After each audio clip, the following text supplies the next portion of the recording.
Bagaimana caranya agar supaya mereka bisa mengakhiri kehidupan mereka yang serba kelam itu? Caranya mereka untuk mengakhiri itu adalah dengan hadirnya dakwah Islam ini kepada mereka.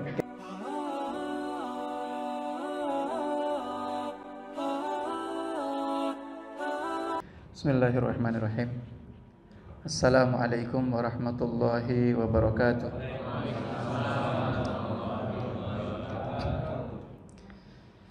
Alhamdulillahilladzi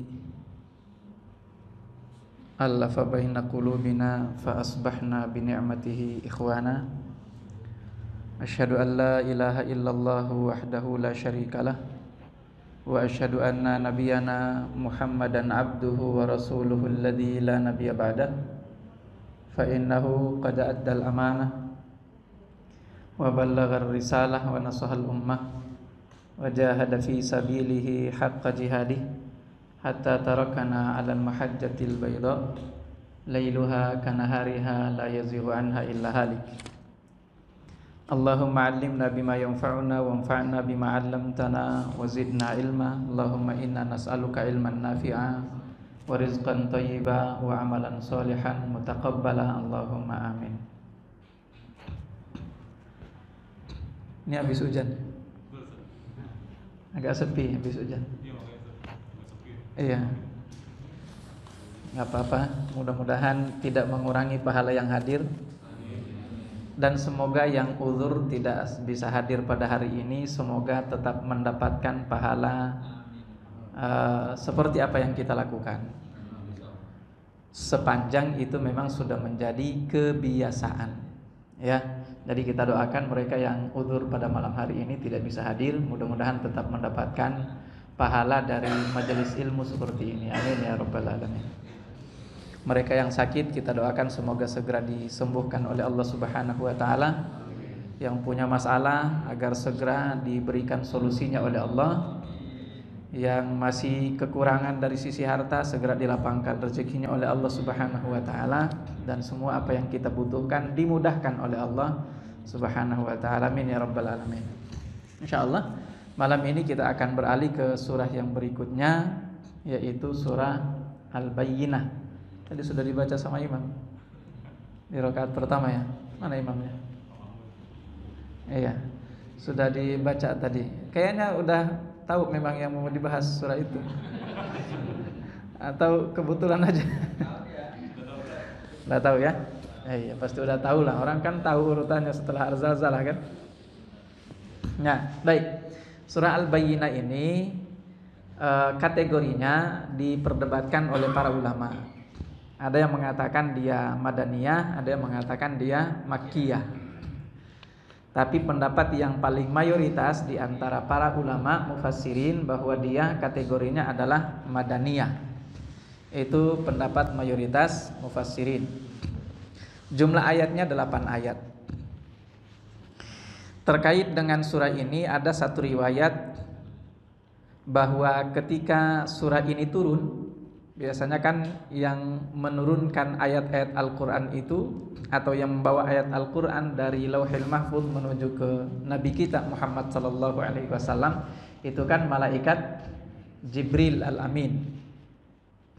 Ketika surah ini diturunkan oleh Allah melalui malaikat Jibril kepada Nabi kita Muhammad sallallahu alaihi wasallam, saat itu setelah membacakan surah ini, malaikat Jibril kemudian berbisik kepada Rasulullah. Beliau mengatakan, sesungguhnya Allah memerintahkan kepadamu untuk membacakan surah ini kepada Ubay bin Ka'ab. Kepada Ubay bin Ka'ab. Nah, setelah itu Rasulullah kemudian memanggil Ubay bin Ka'ab. Ubay bin Ka'ab ini termasuk sahabat Ansar.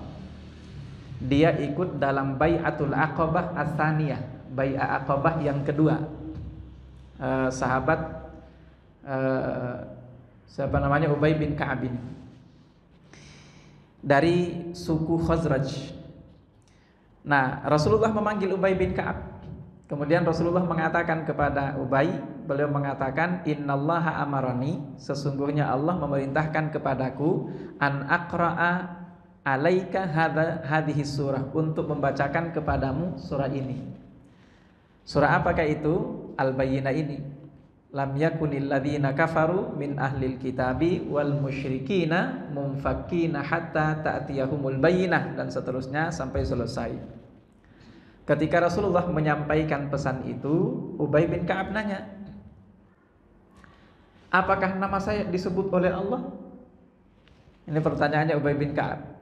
Karena mereka tahu kalau namanya disebut oleh Allah itu pasti sebuah kebanggaan yang luar biasa. Kita aja tuh yang mendingan disebut namanya sama presiden dibandingkan daripada disebut namanya sama Allah. Makanya ini kan nggak banyak yang ikut pengajian di sini, rame termasuk ini Pak. Rame termasuk yang ikut pengajian di sini. Kayak gini ini masih rame. Tapi kalau di tempat-tempat lain biasanya rata-rata sepi. Padahal kan kita tahu sendiri, salah satu di antara keutamaan dari majelis ilmu seperti ini, kata Rasulullah, bahwa nama-nama kita akan disebutkan oleh Allah Subhanahu wa taala fi man indahu, di hadapan para malaikatnya kan, wa dzakarahumullahu fi man indahu, nama-nama mereka akan disebut-sebut, dibanggakan oleh Allah di hadapan para malaikatnya. Ini Ubay bin Ka'ab begitu mendengar kabar dari Rasulullah bahwa Allah memerintahkan kepadaku untuk membacakan surah ini kepadamu wahai Ubay bin Ka'ab. Kaget langsung Ubay bin Ka'ab. Benar nama saya disebut oleh Allah? Kata Nabi, benar, nama kamu disebut. Nama kamu Ubay bin siapa, bin Ka'ab, bin siapa lagi, disebutkan oleh Rasulullah SAW lengkap. Ketika mendengarkan jawaban dari Rasulullah, Ubay bin Ka'ab kemudian menangis terharu. Bayangkan tuh, menangis terharu karena bangga nama dia disebut oleh Allah Subhanahu wa ta'ala. Nah, terkait dengan kisah itu, ini muncul pertanyaan, kenapa harus surah ini dibacakan kepada Ubay bin Ka'ab?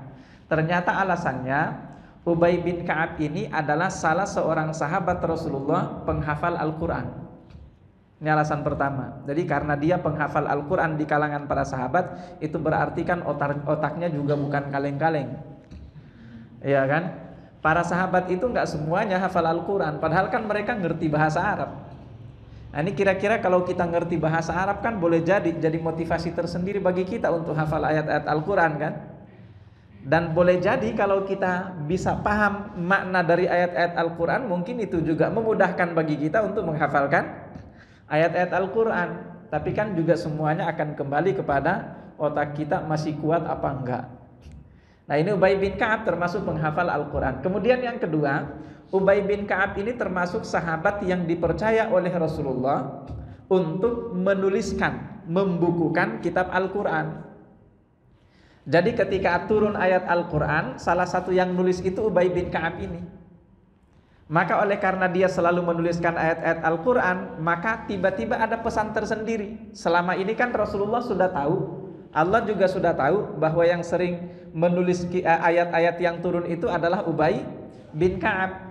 Tapi karena sudah jadi keseringan, diakui ini istilahnya, dikukuhkan kira-kira profesinya itu oleh Allah Subhanahu wa ta'ala langsung melalui diturunkannya surah Al-Bayyinah ini kepada Rasulullah SAW. Maka dibacakanlah surah ini kepada Ubay bin Ka'ab, dan pada saat itu Ubay bin Ka'ab kemudian menghafalkan ayat daripada surah Al-Bayyinah ini. Itu keterkaitan antara atau alasannya kenapa sehingga surah ini harus dibacakan kepada Ubay bin Ka'ab.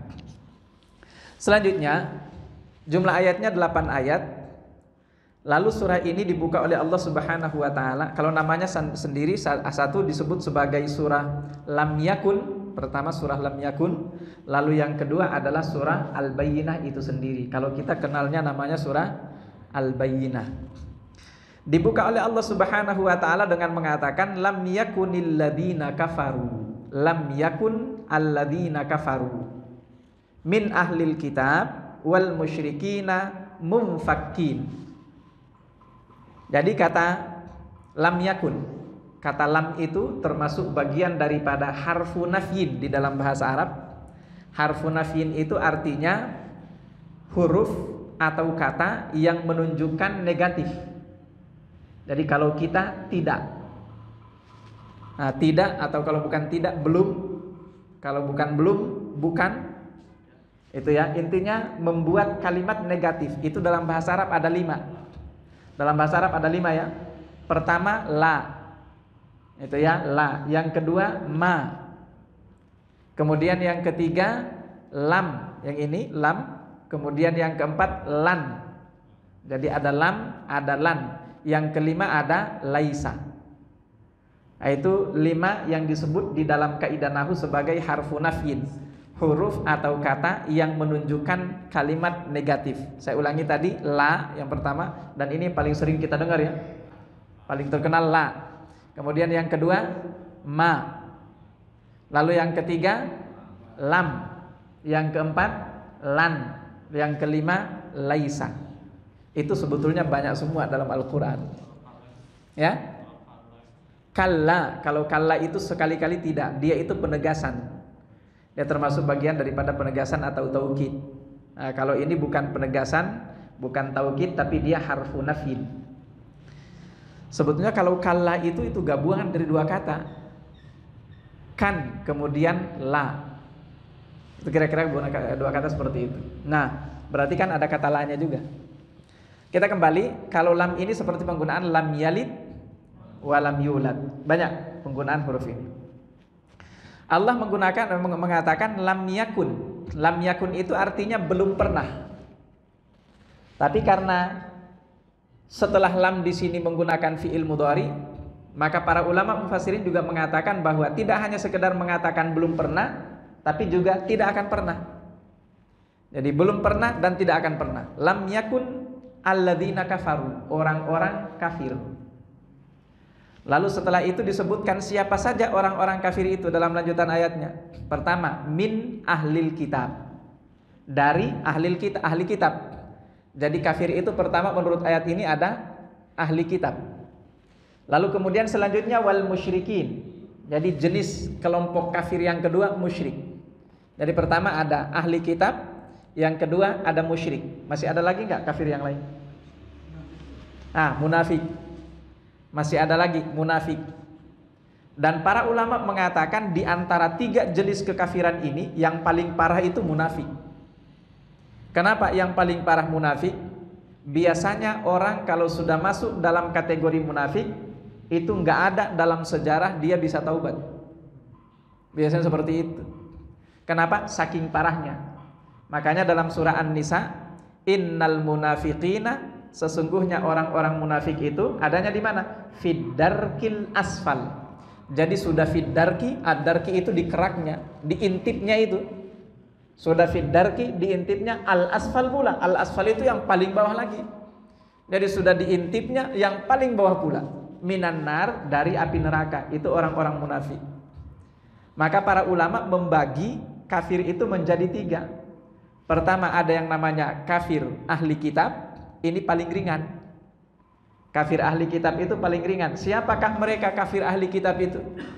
Al-Yahudu wan Nasara. Orang Yahudi dan Nasrani. Kenapa dikatakan mereka paling ringan? Sebetulnya kafir-kafir juga ya. Cuman kan paling ringan. Ini boleh kan kita menggunakan kata kafir kan? Boleh. Al-Quran nggak bisa dilarang. Gimana kita? Masa mau dirubah ayat Al-Qurannya? Nggak bisa. Jadi pertama kafir ahli kitab. Ahli kitab itu al-Yahudi dan Nasrani. Kenapa mereka dikatakan sebagai kafir paling ringan? Meskipun ya kafir-kafir juga sekali lagi. Tapi dikatakan paling ringan karena orang ini setidaknya beriman kepada Allah. Dia beriman kepada Allah, beriman kepada hari akhirat. Dia juga beriman kepada kitab. Cuman menjadi permasalahannya ketika Nabi Muhammad diutus, dia nggak mau ikut. Itu aja yang jadi masalahnya. Nabi Muhammad diutus nggak mau ikut dia. Makanya kalau masih ada ahli kitab sekarang, kalau masih ada ya, tapi pada kenyataannya sudah nggak ada. Kenapa kita katakan pada kenyataannya sudah nggak ada? Karena kitab asli daripada Al-Injil dan kitab asli daripada At-Taurat itu sudah nggak ada. Seandainya masih ada orang yang beriman dengan Al-Injil wat Taurat yang asli, maka dia ahli kitab. Kalau dia ahli kitab, boleh dinikahi wanitanya. Kalau dia ahli kitab, makanannya halal untuk kita. Wa ta'amukum hillul lahum wa ta'amuhum hillul lakum. Makanan mereka halal bagi kalian, makanan kalian halal bagi mereka. Itu makanya dikatakan sebagai paling ringan, itu ahli kitab. Lalu kemudian yang kedua al-musyrikin. Al-musyrikin ini parah juga. Parah karena dia langsung bersentuhan dengan haknya Allah Subhanahu wa ta'ala. Tapi meskipun mereka langsung bersentuhan dengan haknya Allah, mereka ini masih banyak peluang untuk bisa beriman dan taubat. Tapi kalau orang-orang munafik itu khatamallahu ala qulubihim wa ala sam'ihim wa ala absarihim ghishawah.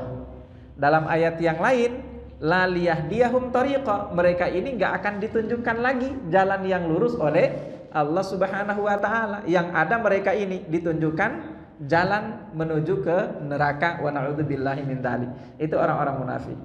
Makanya kalau kita buka surah Al-Baqarah, silakan Anda buka surah Al-Baqarah dari awal, kita akan temukan bahwa di surah Al-Baqarah itu dari ayat pertama sampai ayat kelima itu bercerita tentang orang beriman. Ayat pertama sampai ayat kelima itu tentang orang beriman. Ayat ke-6 sampai ayat ke-7, ayat 6 sampai ayat 7 itu tentang orang-orang kafir. Jadi kafir di sini dalam artian adalah orang musyrik dan ahli kitab tadi itu. Tapi dimulai dari ayat yang ke-8 sampai ayat yang ke-20 itu tentang orang munafik. Bayangkan berapa ayat itu?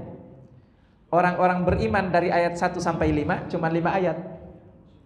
Orang kafir cuma 2 ayat, ayat ayat 6 sama ayat ke-7.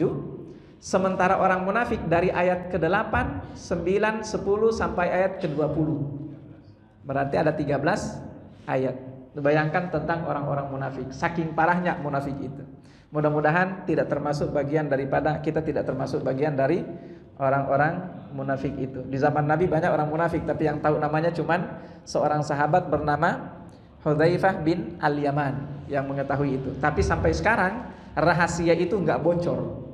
Saking luar biasanya sahabat yang bernama Hudzaifah bin Al-Yaman itu memegang rahasia Rasulullah Shallallahu Alaihi Wasallam. Jadi nggak ada satupun riwayat yang menjelaskan siapa nama orang-orang munafik yang dipegang oleh Hudzaifah bin Al-Yaman itu. Nggak ada sampai sekarang. Silakan cari riwayat, nggak akan ketemu. Itu artinya luar biasa. Hudzaifah bin Al-Yaman itu memegang teguh rahasia dari Rasulullah Shallallahu Alaihi Wasallam. Kita akan lanjutkan. Jadi lam yakun, orang-orang kafir baik dari kalangan ahli kitab maupun musyrikin itu tidak pernah dan tidak akan pernah mumfakkina. Mumfakkin itu artinya dari kata infakka yamfakku. Infakka yamfakku itu artinya terpisah. Infakka yamfakku itu artinya terlepas. Itu infakka yamfakku. Jadi artinya lam yakun mumfakkin, orang-orang kafir yaitu musyrik dan ahli kitab itu enggak akan pernah terpisah dari keyakinan mereka. Sampai kapan? Hatta ta'tiyahumul bayyinah, sampai datang kepada mereka yang disebut sebagai al-bayyinah, keterangan yang jelas, keterangan yang nyata, penjelasan yang gamblang, sampai datang kepada mereka itu. Ini ada beberapa pendapat di antara para ahli tafsir, tapi yang harus kita ingat bahwa saking ribetnya menjelaskan tentang ayat ini, lam yakunil ladzina kafaru, ayat pertama dari surah Al-Bayyinah ini, sehingga salah satu di antara ahli tafsir bernama Imam Asy-Syaukani, beliau mengatakan ini termasuk salah satu di antara beberapa ayat dalam Al-Qur'an yang sulit sekali untuk ditafsirkan. Makanya kata beliau, banyak di antara ulama ahli tafsir pun sekalipun yang ternyata pendapat mereka dalam menjelaskan ayat ini itu enggak kena. Ya, tapi tetap karena mereka sudah berijtihad dan mereka memang layak untuk berijtihad, ya. Alasan-alasan mereka berijtihad itu semuanya ada, maka ijtihad mereka kalaupun misalnya tidak tepat, mereka tetap mendapatkan pahala dari Allah Subhanahu wa taala. Berbeda dengan ijtihad kita, Pak. Kalau kita ijtihad belum memenuhi syarat. Kenapa? Karena kita belum punya ilmunya, kira-kira gitu ya. Kita kembali. Jadi makna-makna yang disampaikan oleh para mufassirin, pertama, annahan lam yakunu mufariqina likufrihim wala muntahina anhu. Pertama, bahwa orang-orang kafir itu baik dia ahli kitab maupun orang musyrik itu enggak akan pernah meninggalkan agamanya. Dia tidak akan pernah meninggalkan agamanya sampai datang kepada mereka keterangan yang nyata. Ini pertama. Jadi mereka enggak akan meninggalkan agamanya sampai datang keterangan yang nyata. Nanti kita akan lihat keterangan yang nyata itu apa. Selanjutnya, pendapat kedua, lam yakun ahlul kitab tarikina sifata Muhammadin sallallahu alaihi wasallam hatta bu'itha. Bahwa mereka ahli kitab itu enggak akan pernah melupakan, tidak akan pernah meninggalkan di sini maksudnya diabaikan.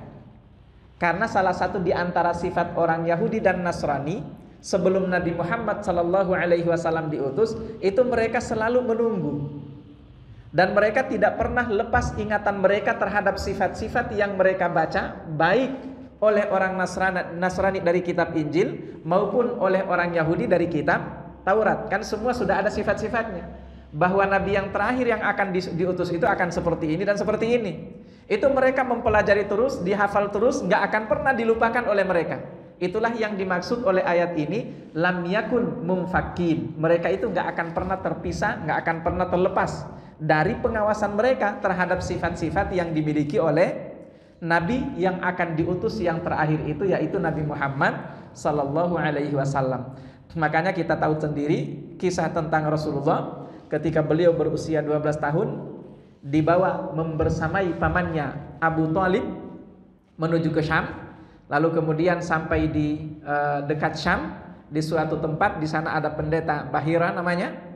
Ketika ketemu dengan pendeta itu langsung disuruh pulang, pulangkan keponakanmu ini. Kenapa? Karena dia berbahaya jika diketemukan oleh orang-orang Yahudi, kata pendeta itu. Kenapa harus ada keterangan seperti ini?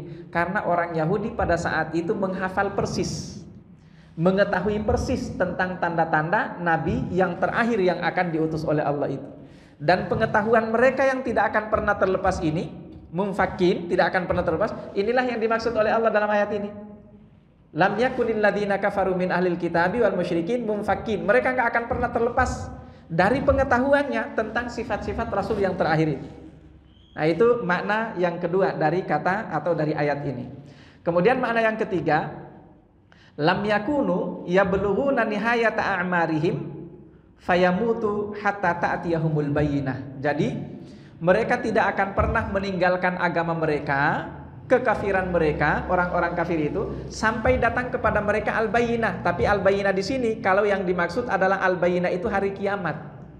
Al-bayyinah itu kejelasan ketika azab dan siksa neraka itu sudah berada jelas di hadapan mata mereka. Jadi al-bayyinah yang dimaksud di sini adalah al-bayyinah hari kiamat ya. Kalau al-bayyinah diartikan sebagai hari kiamat, maka penjelasan dari kata lam yakunil ladzina kafaru min ahlil kitab itu adalah orang-orang ahli kitab dan orang-orang musyrik nggak akan meninggalkan agama dan kekafiran mereka sampai kemudian azab Allah itu sudah nyata, kelihatan jelas di hadapan mereka, dan itu artinya pada hari kiamat kelak. Tapi pendapat ini agak kurang tepat. Pendapat ini agak lemah. Kenapa kita katakan agak lemah? Karena makna yang paling umum dipahami oleh para mufassirin tentang kata al-bayyinah itu adalah Rasul sallallahu alaihi wasallam bersama dengan kitab yang beliau bawa, yaitu Al-Qur'an. Nah, jadi kalau maknanya al-bayyinah itu adalah Rasulullah dan Al-Qur'an yang beliau bawa, berarti kan bukan hari kiamat. Sementara orang kafir, baik dia ahli kitab maupun orang-orang musyrik, ketika datang Nabi Muhammad, kan ada yang masuk Islam, ada yang tetap kafir. Seperti itu kan? Ada yang masuk Islam, ada yang tetap kafir. Makanya kita katakan pendapat yang ketiga tadi itu agak kurang tepat, agak lemah. Kenapa? Karena sekali lagi, kalau dikatakan mereka tidak akan pernah meninggalkan agama mereka, keyakinan mereka, kekufuran mereka, sampai nyata di hadapan mereka al-bayyinah, sekali lagi para ulama mereka mengatakan bahwa yang dimaksud dengan al-bayyinah itu bukan hari kiamat, tapi yang dimaksud dengan al-bayyinah itu adalah Rasul Muhammad sallallahu alaihi wasallam. Terakhir pendapat yang keempat, lam yakunu mu'adzibina wala halikina illa ba'da qiyamil hujjati alaihim. Ada pendapat yang ketiga, ayat keempat lagi ini, bahwa yang dimaksud oleh Allah melalui ayat ini, lam yakunil ladzina kafaru min ahlil kitabi wal musyrikina munfakkina hatta ta'tiyahumul bayyinah, itu adalah orang-orang kafir, baik dia musyrik maupun dia ahli kitab, itu enggak akan diazab oleh Allah Subhanahu wa taala sebelum datang kepada mereka kejelasan.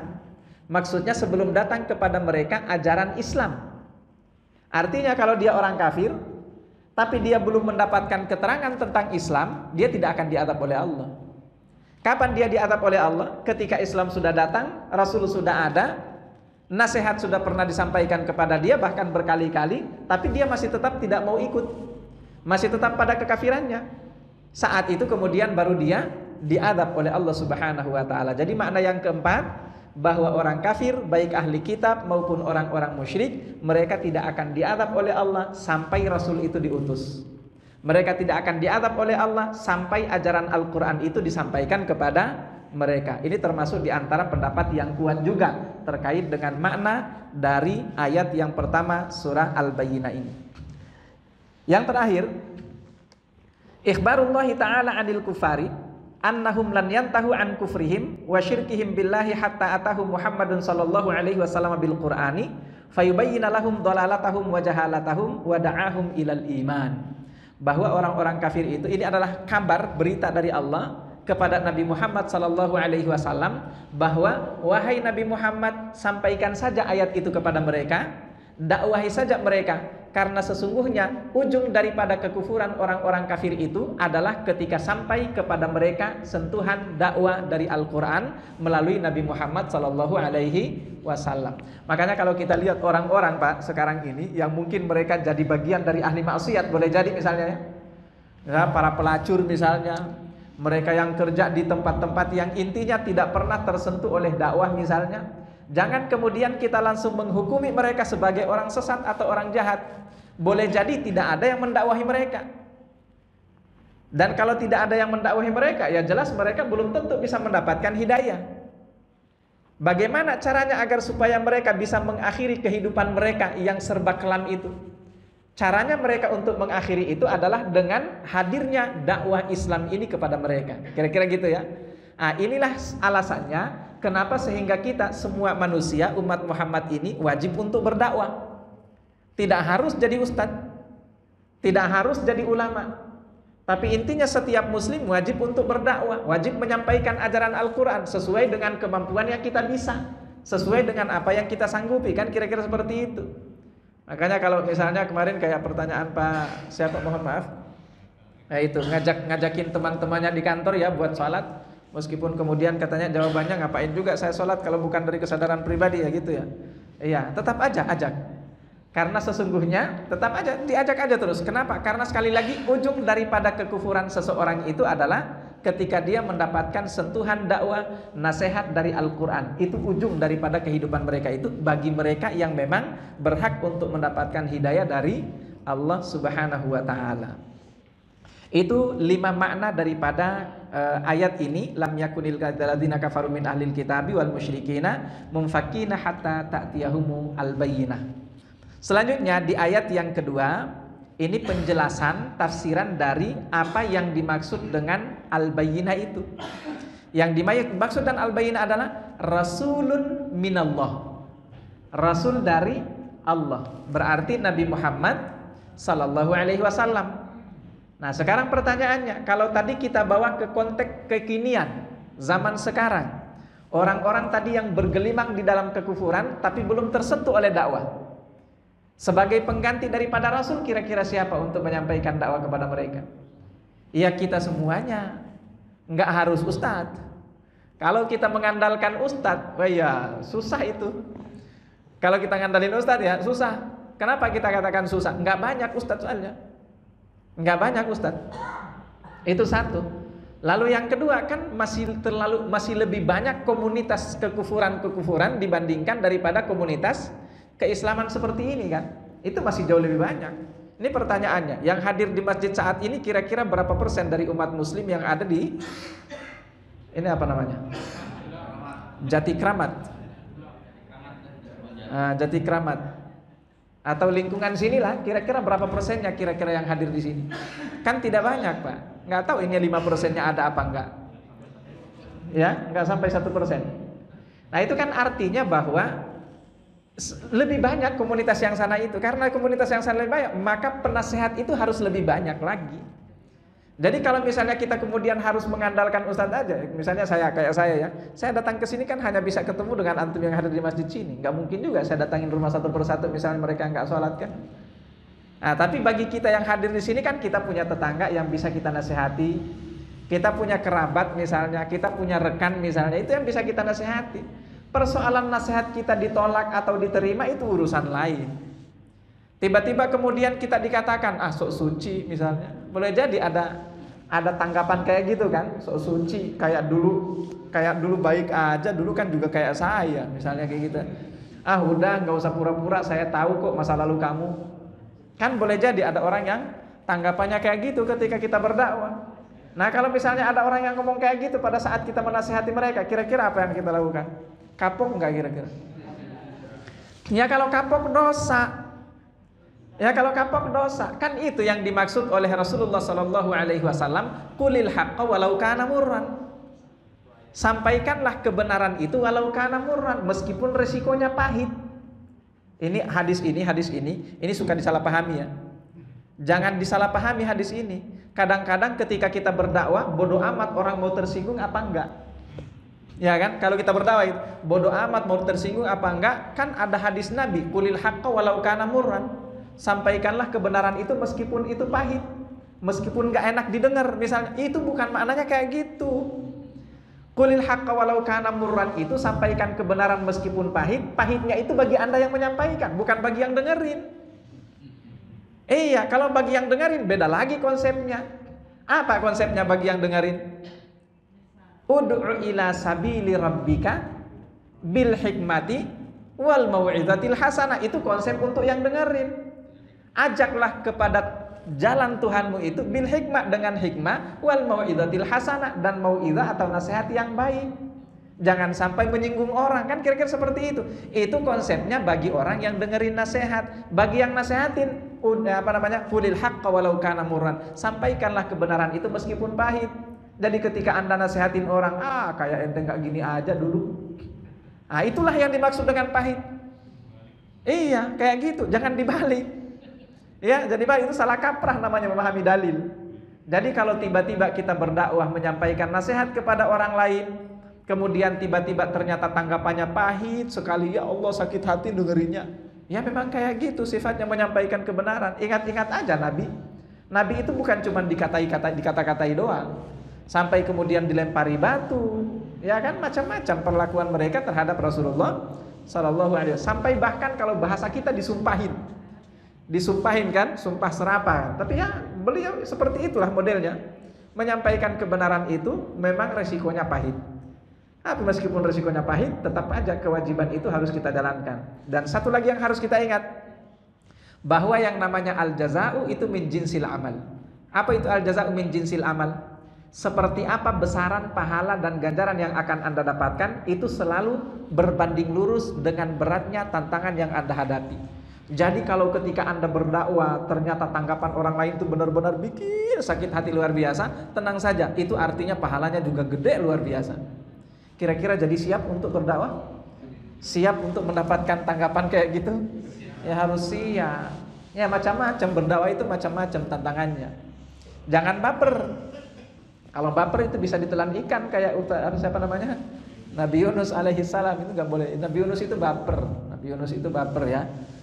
Mohon maaf, ini kita menggunakan bahasa sekarang. Bukan kita menghina Nabi ya, tapi itu adalah kesalahan yang dilakukan oleh Nabi Yusuf alaihi salam. Kita kembali. Jadi rasul. Nah kita ini pewarisnya. Setelah Rasul sudah nggak ada, ya semua umat Muslim itu wajib untuk menyampaikan al-bayyinah itu. Ya itu ya, Rasulun minallah. Apa yang dilakukan? Yatlu suhufan mutahharah, yang membacakan suhufan mutahharah. Apa itu suhufan mutahharah? Lembaran-lembaran yang suci. Tentu yang dimaksud dengan lembaran-lembaran yang suci itu adalah kitabullah, yaitu kitab Al-Quran itu sendiri. Artinya apa? Bahan kita berdakwah itu ya Al-Quran. Jangan kita berdakwah terlalu menggunakan logika kita sehingga kemudian bertentangan dengan apa kata Al-Quran. Banyak juga yang kayak gitu tuh. Banyak yang kayak gitu. Pokoknya main akal-akalan. Makanya hati-hati. Kalau kita berdakwah, sampaikan aja yang kita tahu. Yang tidak ditahu, jangan sok tahu. Banyak juga yang kayak gitu tuh. Saya kan udah rajin ikut pengajian. Ya, setiap hari Minggu 2 kali di Masjid Al-Muttaqin, 2 kali. Setiap hari Minggu 2 kali kan? Iya, subuh sama habis maghrib 2 kali. Udah cukup lah ini buat berdakwah. Ya misalnya gitu kan. Ketika ditanya oleh orang, sebetulnya nggak tahu jawabannya ini sesuai dengan ayat apa enggak, berfatwalah dia. Iya, sesuai dengan pikirannya sendiri. Ingat, kalau nggak punya ilmu kemudian berfatwa, itu biasanya justru menyesatkan. Jangan, bahaya. Kalau nggak tahu bilang aja nggak tahu. Ntar ya saya tanyaan sama ustadz saya. Banyak ustadz di sini kan. Tadi pagi siapa? Ustaz Hasan tadi pagi. Tanya sama Ustaz Hasan, dengan Ahmad Husain. Baik, kita lanjutkan ya. Jadi al-bayyinah itu adalah rasulun minallah, rasul dari Allah Subhanahu wa taala, yaitu Nabi Muhammad sallallahu alaihi wasallam, yatlu suhufan mutahhara. Itulah sebabnya sehingga ketika Nabi Muhammad diutus, itu satu persatu orang-orang musyrik itu mulai beriman. Satu persatu kan, lambat laun. Memang kalau kita saksikan di Makkah Al-Mukarramah, perkembangannya itu nggak begitu pesat. Dalam kurang lebih 13 tahun itu kira-kira cuma sekitar 150 orang. Perkembangannya ya, cuma sekitar 150 orang. Dan kemudian ketika hijrah ke Madinah Al-Munawwarah ditambah dengan sahabat-sahabat dari kalangan Ansar yang jumlahnya kurang lebih 50 orang. Jadi totalnya kira-kira selama 13 tahun berdakwah cuma sekitar 200 orang. Dalam pendapat yang lain ada yang mengatakan 250-an orang. 13 tahun berdakwah hasilnya 250 orang. 13 tahun Pak. Saya udah berapa tahun berdakwah ya? Nggak tahu berapa tahun berdakwah. Saya nggak tahu ini termasuk bagian dari yang ikut apa enggak. Enggak. Kenapa enggak? Saya katakan enggak. Udah jadi duluan sebelum saya berdakwah. Iya kan? Udah pada jadi duluan. Udah pada sholat duluan. Yang jadi pengurus masjid di sini udah lebih tua jadi pengurus masjid dibandingkan saya jadi ustadz. Iya kan? Artinya apa? Ini bukan hasil dakwah saya. Jadi nggak bisa saya klaim sebagai, oh ini hasilnya nih sekian orang. Oh di Jati Kramat sekian misalnya. Di masjid sana sekian. Nggak bisa. Tapi kalau Nabi Muhammad memang benar-benar dari nol. Orang yang sebelumnya adalah kafir, sebelumnya adalah musyrik, kemudian berhasil diislamkan. Kira-kira gitu ya. Tapi perhatikan hasilnya begitu pesat ketika hijrah ke Madinah Al-Munawwarah, yang ditandai dengan peristiwa Hajjatul Wada. Di mana pada saat peristiwa Hajjatul Wada, yang ikut bersama Rasulullah dalam peristiwa Hajjatul Wada itu kurang lebih 150.000 orang. Ya, 150.000 orang. Tadi 150 orang pada saat 13 tahun lamanya berdakwah, ini 150.000 orang. Berarti 1 banding berapa ya? 1 banding 1000. Padahal 10 tahun doang dakwahnya. Itu artinya apa? Berarti kan banyak orang-orang musyrik, banyak orang-orang Yahudi, banyak orang-orang yang Nasrani juga yang kemudian masuk Islam.